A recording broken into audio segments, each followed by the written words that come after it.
आहे।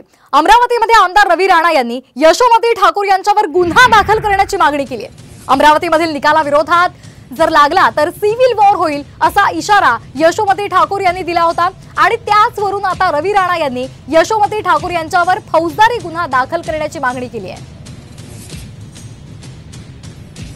अमरावतीमध्ये आणि महाराष्ट्रामध्ये महाविकास आघाडीला मोठ्या प्रमाणामध्ये कल तुम्हाला दिसून येईल।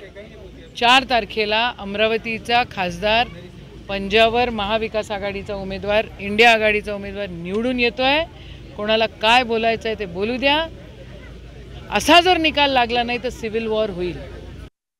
इतक्या अहंकाराने इतक्या पॉवरचा दुरुपयोग करून यशोमती ताई ठाकूर जे बोलतात की उद्याचा निर्णय महाविकास आघाडीच्या फेवरमध्ये नाही आला किंवा अमरावतीचा रिझल्ट जर निगेटिव्ह आला तर आम्ही सिव्हिल वॉर करू। म्हणजे यशोमती ठाकूर यांचं वक्तव्य होतं की अमरावतीमध्ये दंगे करू, महाराष्ट्रामध्ये दंगे करू। हे कायद्याचं राज्य आहे आणि पोलीस कमिशनरला माझी विनंती आहे, आम्ही सुद्धा त्याच्यावर निवेदन देणार आहे की यांचे पूर्ण वक्तव्य तपासा, यांना ताब्यात घ्या।